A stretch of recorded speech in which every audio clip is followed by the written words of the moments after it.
রাসূলুল্লাহ সাল্লাল্লাহু আলাইহি ওয়াসাল্লাম আল আকসা নিয়ে যে ভবিষ্যৎবাণী করেছেন তা ধীরে ধীরে সত্য হচ্ছে। চলমান ইসরায়েল ফিলিস্তিন সংকটে বারবার উঠে আসছে জেরুজালেম ও আল আকসার কথা। তবে তার আগে আমাদের জানতে হবে যে আল আকসা মসজিদ কেন মুসলিমদের জন্য এত জরুরি। আল আকসা মসজিদ মুসলিম জগতের একটি অত্যন্ত পবিত্র স্থান। এটি পৃথিবীর প্রথম মসজিদ, মসজিদুল হারামের পর দ্বিতীয় নির্মিত মসজিদ। মক্কা ও মদিনার পরে এটি মুসলিম উম্মার তৃতীয় পবিত্রতম স্থান হিসেবে পরিচিত। ইসলামের ইতিহাসে আল আকসা মসজিদের গুরুত্ব অপরিসীম। মুসলিমরা প্রথমে এই মসজিদের দিকে মুখ করে নামাজ আদায় করত। আল্লাহ তাআলা কুরআনে সরাসরি আল আকসা মসজিদের কথা উল্লেখ করেছেন।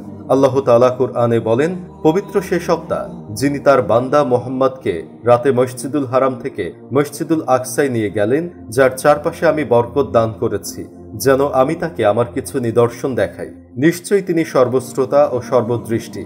এছাড়াও আল্লাহ তাআলা আল আকসা ও এর আশেপাশের এলাকাকে আল মুকাদ্দাস বা পবিত্র ভূমিও বলেছেন, যা এর পবিত্রতার প্রমাণস্বরূপ। মুসলিমদের বিশ্বাস অনুযায়ী নবী মুহাম্মদ সাল্লাল্লাহু আলাইহি ওয়াসাল্লাম মিরাজের রাতে আল আকসা মসজিদ থেকে আকাশের দিকে আরোহণ করেছিলেন। এই মসজিদ ইসলামী ইতিহাস ও সংস্কৃতির একটি অবিচ্ছেদ্য অংশ।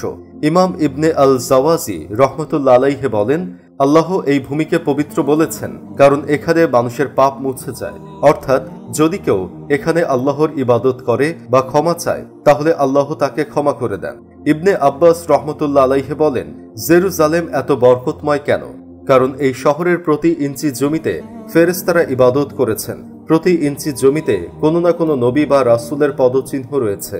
মেরাজের রাতে নবী সাল্লাল্লাহু আলাইহি ওয়াসাল্লাম যখন মসজিদুল আকসায় এসেছিলেন, তখন নবী রাসূল এখানে জড়ো হয়েছিলেন।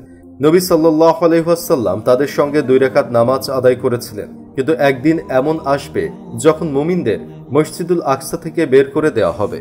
বর্তমানে কি ঠিক এমনটাই ঘটছে না? মসজিদুল আকসা কিংবা ফিলিস্তিন থেকে সেখানকার বাসিন্দাদেরই বের করে দেওয়া হচ্ছে। মসজিদের ভেতর হামলা হচ্ছে, যার ভবিষ্যৎবাণী মহানবী সাল্লাল্লাহু আলাইহি ওয়াসাল্লাম প্রায় 1400 বছর আগেই করে গিয়েছিলেন।